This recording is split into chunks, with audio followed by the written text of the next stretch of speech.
and welcome back to another YouTube video. Thank you so much for being here.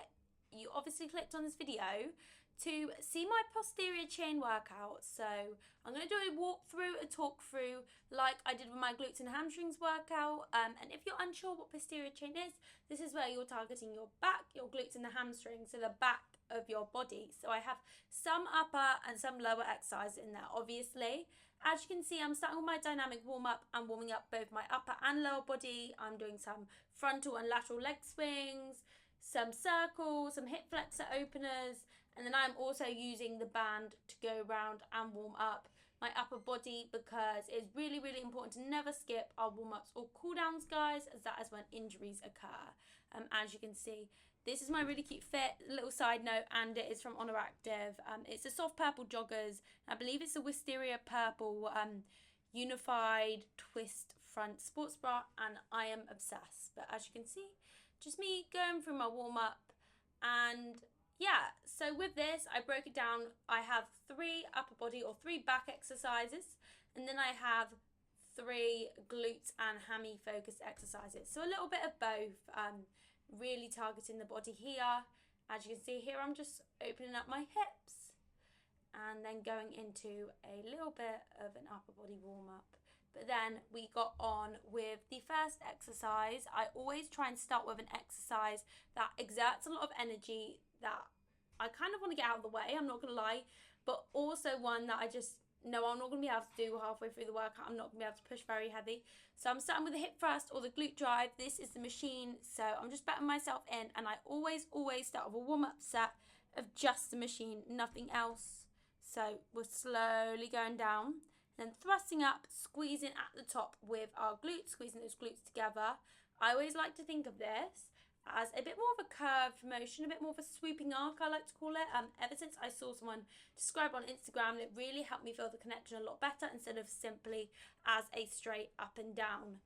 But for this whole workout, guys, my rep range was 10 to 12 reps. I am doing slightly more reps, and I really do like this. This is really helping in my cut and also helping complement my running and my functional training. So as you can see here, I have added on the weights.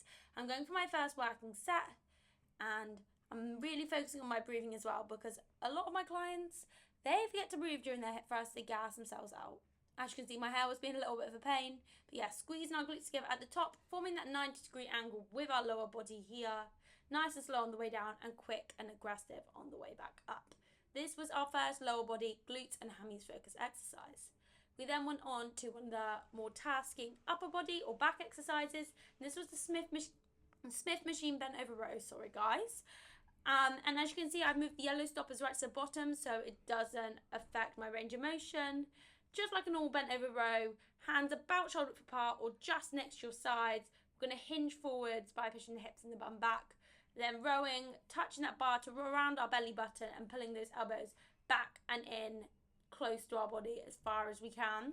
Again, 10 to 12 reps, 3 sets here. And then we went on to as many as I could of unassisted pull-ups. My gym has these cool little handles, which sometimes a little bit annoying, they do turn. But if you can't do pull-ups, I would suggest using the assisted machine here, which you can actually see on my right at the top.